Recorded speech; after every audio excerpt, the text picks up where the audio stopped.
Good afternoon. Today is May the 12th, 2023. Seraphim Hanish coming to you from Moscow. And we're going to talk about a few pieces of news today that are significant. The first thing that I want to get into is what news there is here in Russia.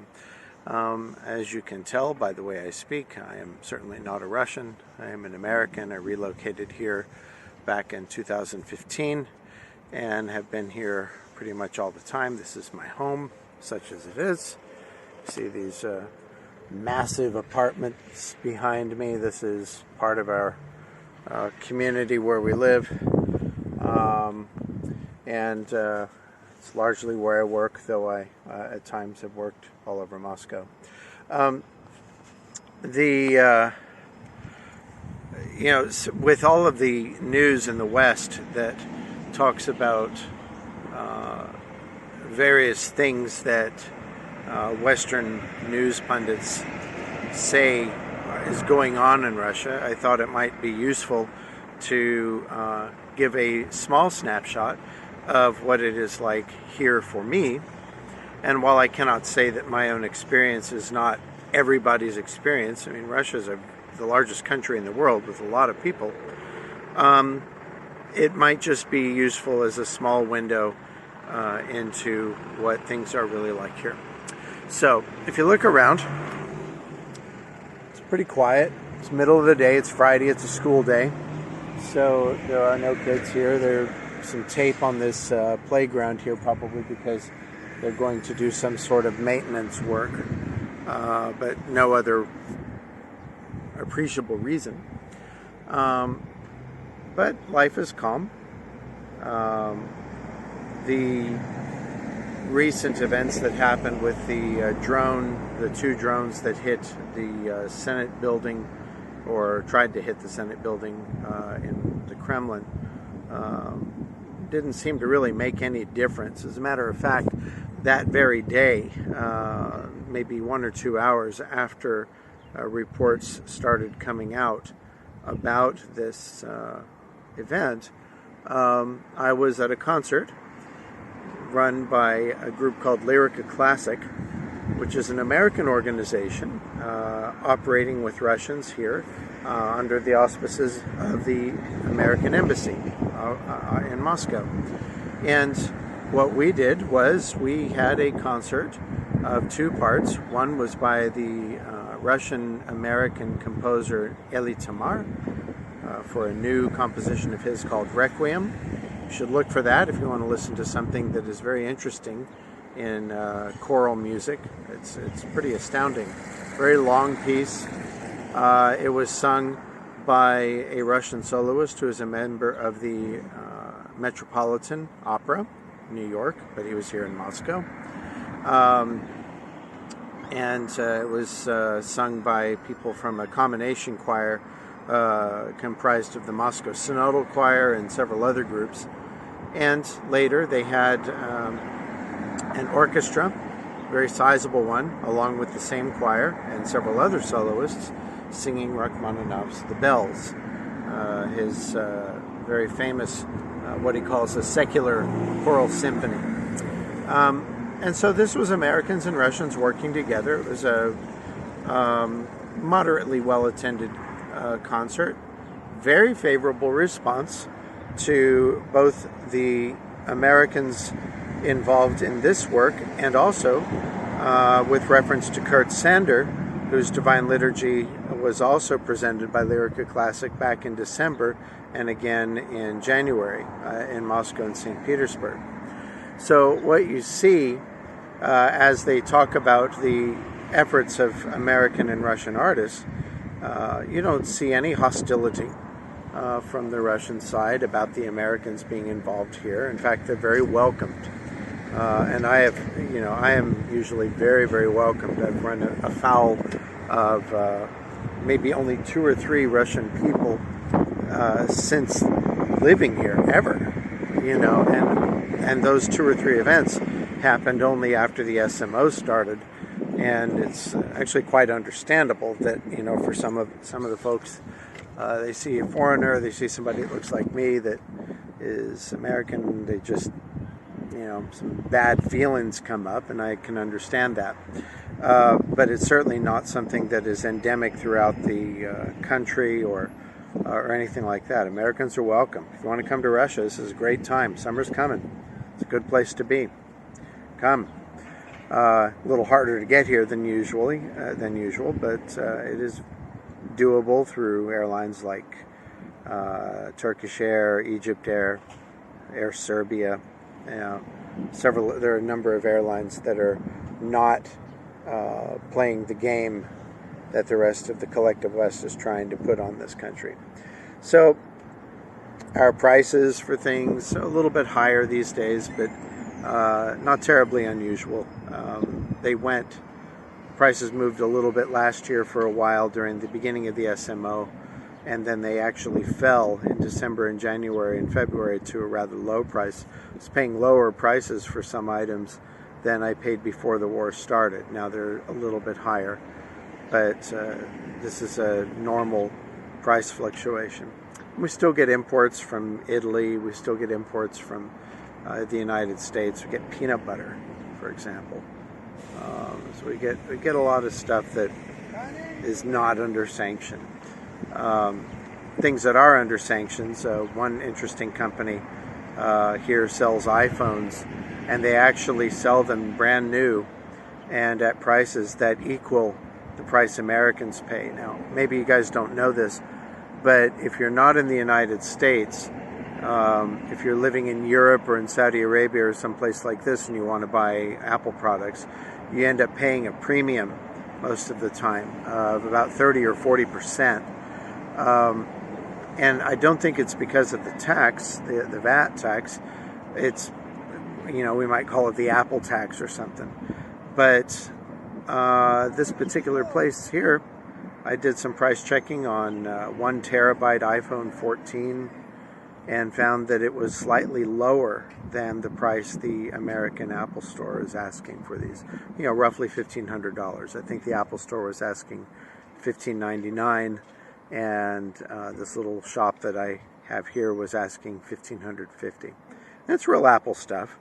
They've just changed the way that they do supply chains. You know, they sell Levi's here, but they changed it from the Levi's shop to a place called J&S. You know, but it's evocative of the Levi's symbol and so on. So, news in Russia. That is kind of how domestic life is. About the war, well, it depends on who you ask. In my complex, there is another American and his family, and there are certainly a lot of Russian families. We all go to common church. And generally, you know, I come down on the really serious patriotic side. You know, my personal view is that Russia must win its conflict in Ukraine because that is the only way that America will really win. The real American patriots, the people that don't go for this woke stuff.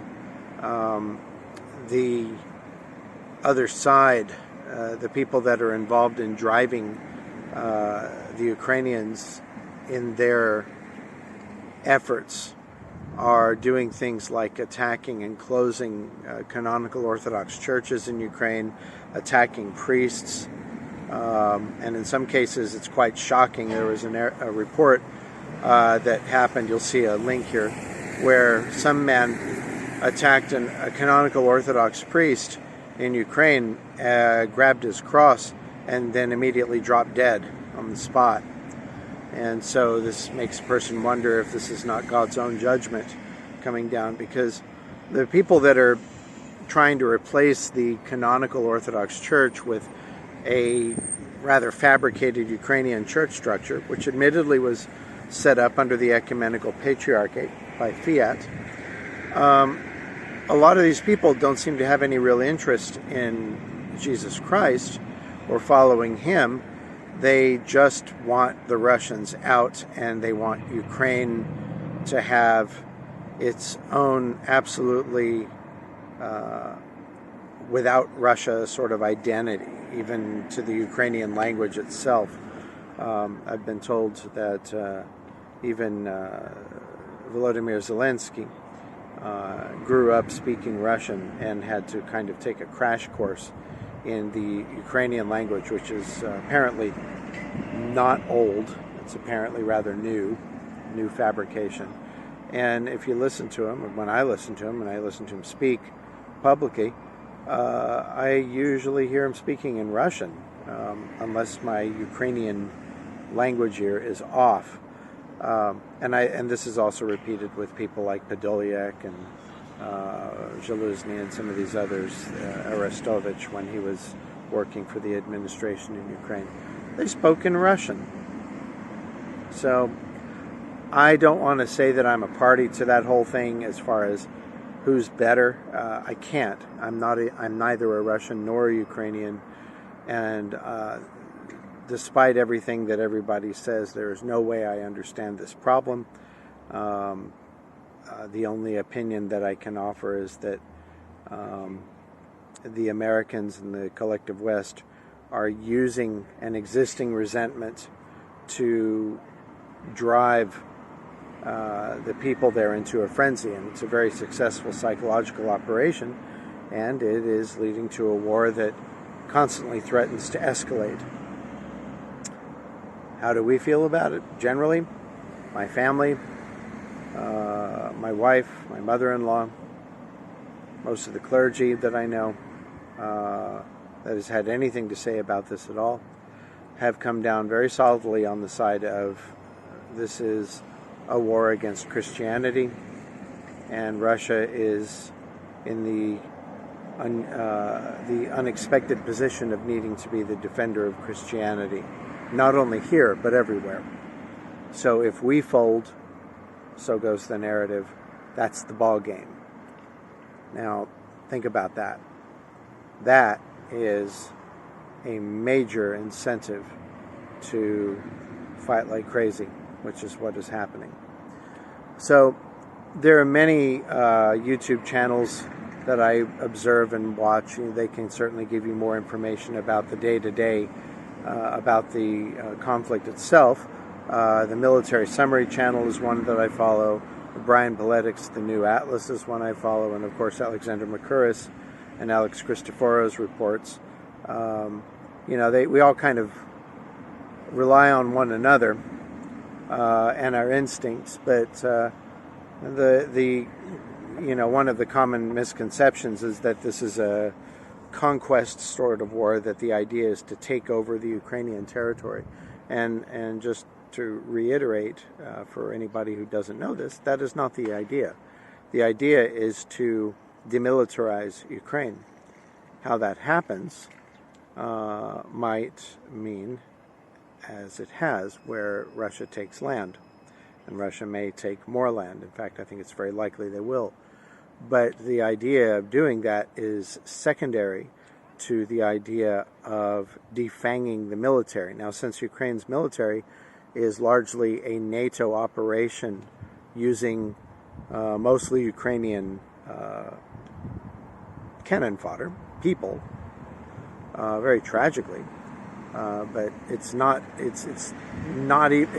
just Ukraine by itself. This is the proxy war. This is NATO saying, no, we have nothing to do with this, but at the same time, they have everything to do with this because they're sending all kinds of weapons and equipment and even people into Ukraine to help them fight against the dastardly evil Russians and Putin, and to try to liberate Moscow. From what? Nobody here wants to be liberated from anything. Life is pretty decent here. It's peaceful. And we don't have all this woke stuff, and nobody wants it. So that's just how it is. That's my opinion as an American, but you could talk to the Russians and they would be even more emphatic about it than I am. So that's the news from Russia. What about what we see of news from America? Well, one of the things, there is a lady by the name of Julia Davis who reports something It's like the media watchdog. She watches Russian media. Says, I watch Russian state media so you don't have to. And so she likes to pick on Vladimir Solovyev's program, 60 Minutes, and some of the others that are, quite justifiably, they are real state media.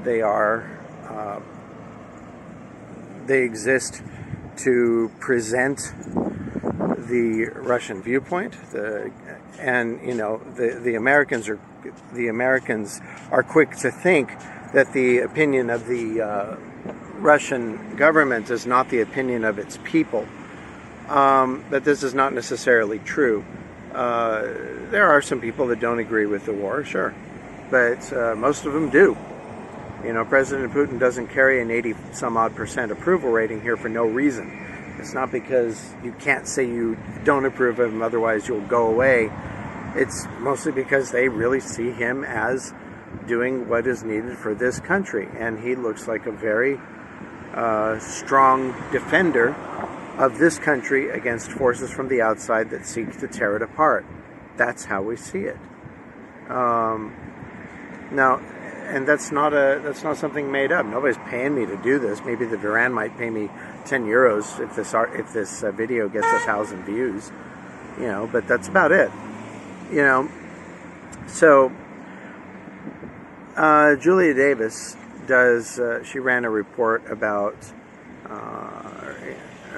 Dmitry Solovyev and about some of these other people talking about the Russian line and Putin and all this kind of stuff, and she does so thinking that the real Russian thought is something different. Well, to my knowledge, I only know one person that watches that guy's stuff anyway. I'm not saying that means that nobody watches it.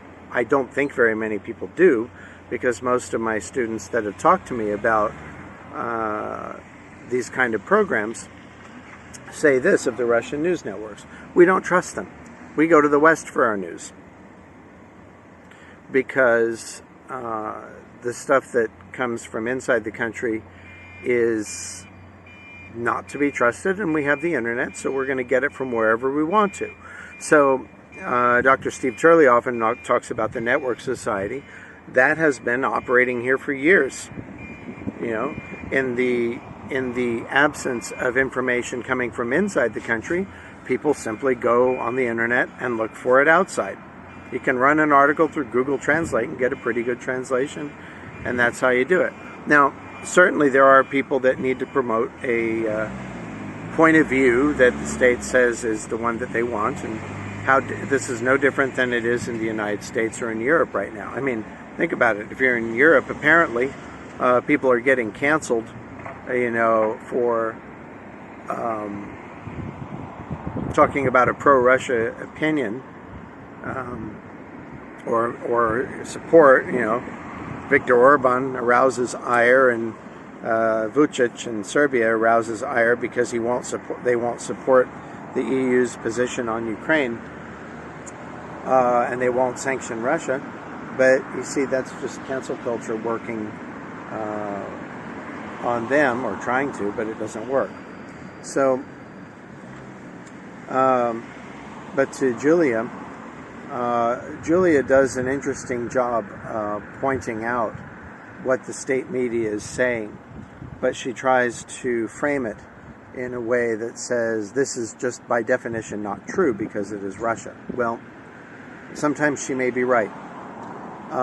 Most of the time I would say that her observation of Russian state media is irrelevant, because very few people in Russia watch their own state media. So they don't really care about this kind of stuff anyway, and they don't really care about what Vladimir Solovyev has to say. A few things you should know about who says what and what things mean is that there is a bit of a structure here that I've observed. I can't say this is the official thing. This is just an observation. When an event happens, like the drone attack last week, usually people like Dmitry Medvedev, the former president, and now he's in charge, I believe, of the defense ministry, Dmitry Medvedev will come out with some really incendiary statement. You know, this is a sign that we need to really take it to NATO. La, la, la, la. Okay, he says this. And then usually at around the same time, Dmitry Peskov also will come out with some rather strong statement. And then, usually, it often happens exactly in this order. You should check it out yourself the next time one of these events happens and comment and see if I'm right. Usually, alongside or just after that, comes Maria Zakharova. Now, Maria Zakharova is the first of what I call Russia's big three. She is a genius. She is a very witty, very smart woman. She's beautiful. She is fashionable. She presents a really good face for the Russian state to the international community, and she is very sarcastic, and she has fun with what she says. So she usually comes in with some sarcasm that is a little bit more toned down in terms of any kind of fiery rhetoric, but is usually telling the truth in a way that sort of mocks the aggressors, you know, the people that are saying bad things about Russia, whoever that may be. These days it's usually the United States and Europe, so that's usually where it is now. It's where it's directed for leadership of these places. So then Maria Zakharova comes. Notice I haven't said a single word yet about President Putin. That is by design. He usually doesn't say anything. Then you might get to a comment by, sometimes if it's about a war thing, you might get a comment from Sergei Shoigu, who's the defense minister. And sometimes you will get the Russian foreign minister. I said ours. I'm not a Russian citizen, but I like him so much. Sergei Lavrov, the Russian foreign minister, who is another absolute genius. Every so often he speaks, and when he speaks, usually it's very serious, sometimes with a little bit of humor, but he is not a person of rhetoric like Medvedev or Peskov. He is a person of facts and information, sometimes with a bit of humor, but he kind of gives it to you straight. And then, and only then, after these people have all had their chance to speak, if there is still a need for President Putin to make a statement, sometimes he does. And if he does it, he is the most fact-based of all. He simply gives what he says in a point of view, almost always with historical reference, and usually very flat, and he plays and is the statesman. In his Victory Day speech, he, for example, thanked the British and the United States for their contributions in World War II to defeating Nazi Germany. And, you know, this is the way he did it was absolutely spot on. See, now, there is World War II breeds a number of problems among our respective countries, between Russia and the United States in particular. I can't say for sure if it happens the same for Great Britain or anywhere else. Maybe people from those places could speak for themselves in reflecting on this. But, for example, the common line in Russia is Russia won the war, just like it is in the United States, that the United States won the war. And why? So Russia won the war, goes the narrative here, because 27 million Russian people died in the war, more than anybody else. Did some checking on this through no less a source than Wikipedia, which is usually not, it's usually anywhere from neutral to left, but Wikipedia confirmed that between 8 and, I believe, 14 million soldiers died in World War II. And that between 4 and 10 million people, civilians in Russia and the Soviet Union, died in World War II. So 27 million. The United States comes in, of the big three, the United States comes in second for soldier deaths at 407,000, 12,000 civilians. The British have many more civilian deaths, about 64,000 because of the air raids, but far fewer troops. I don't remember the exact number. I'm tempted to say 300,000, 387,000. So a lot of people, but nowhere near 27 million. And so the United States would like to say, well, we won the war because we stopped it. We did the D-Day invasion. We did the atomic bombs in Hiroshima and Nagasaki. And all of that is true. But the real fact of this war historically is that it is an Allied victory. Russia could not have won on the Eastern Front without American Lend-Lease. The Americans could not have done anything on the Western Front without the Russians doing everything they could to decimate the Nazis on the Eastern Front. The British had Winston Churchill, and they also had plenty of other people that were doing major important things across Africa and so on. And the British Empire's reach was very significant in those days, and so they had troops fighting from Australia, India, probably many other countries. So it was an Allied effort. If any one of the big three had tried to take on the Nazis alone, the Nazis would have won. And even if any two of the big three had tried to take the Nazis on their own, the Nazis would have won. It took everybody. And in fact, the fact that Nazi Germany's biggest mistake was attacking Russia, that was why Russia joined the Allies. That's why the Soviet Union joined the Allies, is because their former ally in Nazi Germany, Hitler, turned against them and decided to invade their own country. So that betrayal was what brought to the right side the necessary force needed to put the Nazis where they need to be. So this is a piece of history. It's an Allied victory, and I don't think that takes away from the contributions anybody made, but it just simply says, look, we all were in this together, and that is how we won. So, and if you think about it, in more recent American history, the World War II Allies model has been used over and over again in both Iraq wars, the coalition of the willing, and so on. You know, it all harkens back to that idea of, if we do it together, nobody will beat us, right? This is how that goes. So anyway, Julia Davis spends a lot of her time. She usually posts on Twitter and some other places, and I understand that apparently she has her own report somewhere. I forgot. I have to look and see where she actually does her central work. But she is a propagandist.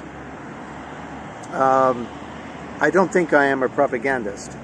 I don't really like propaganda. I have a tendency of smelling it out. And so even if somebody tries to show me, like there was my wife showed me a thing on Kontakten that had the list of the countries that fought against Russia, Soviet Union during World War II.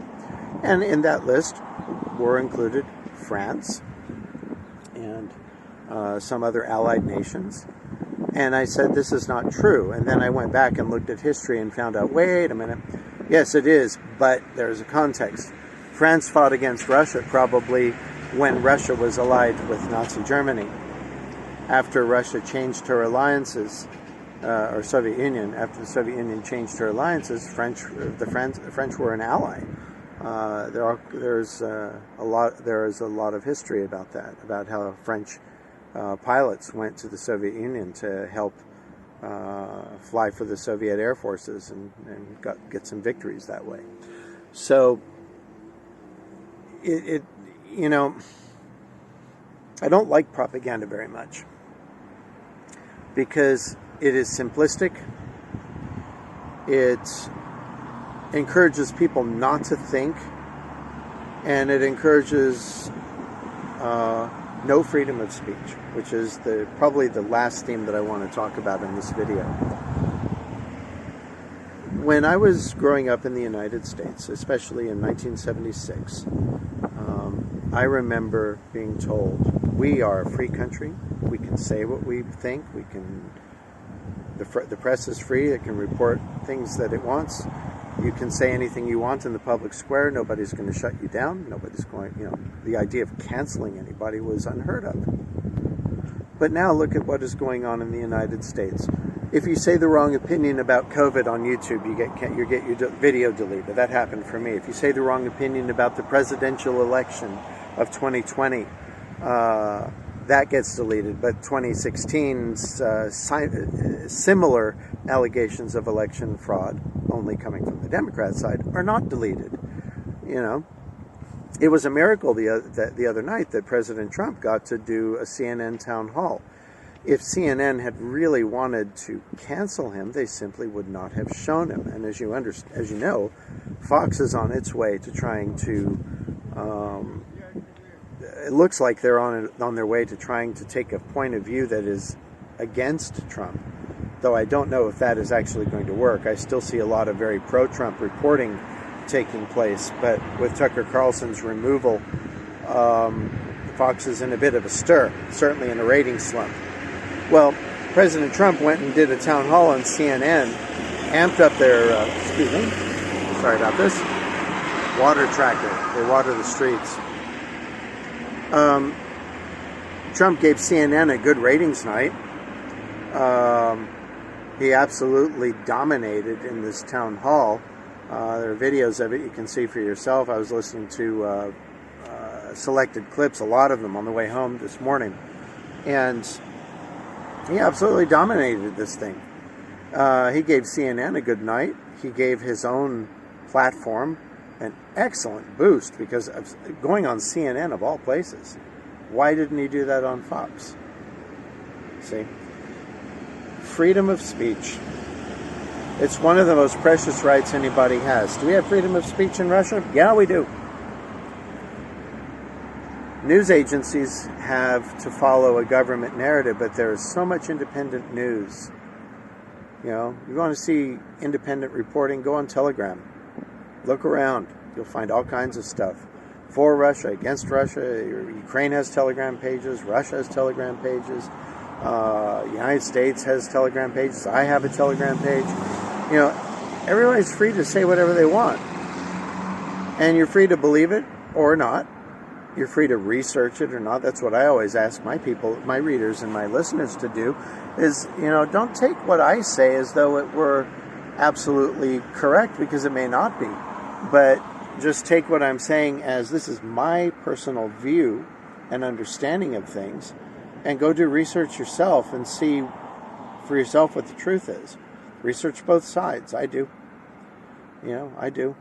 It's harder for me to research lefty stuff because sometimes it's very distasteful. But I need to sometimes go there and see what they are saying and what they are thinking, because, sometimes they have a valid point and sometimes my side doesn't.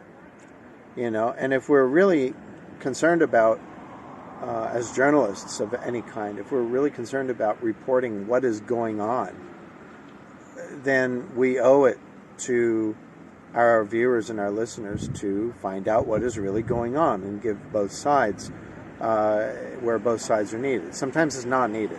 Sometimes one side or the other is just doing something or saying something that is absolutely ridiculous, and it's not worth anybody's attention. I sometimes make that editorial choice. So do other editors. So do other news writers. But if this report is any indication of balance, then I hope it is useful. By all means, check out Julia Davis's work. See for yourself. You may believe her hook, line, and sinker. Maybe she's right. I don't think she's right. There's no evidence that supports that she is right, because my experience in Russia suggests that the things that she picks on are things that people here really don't think very much about. They're not very concerned about it. And they have their own viewpoints, and they don't need them to be shaped by the television. Very few people here that I know ever watch the news.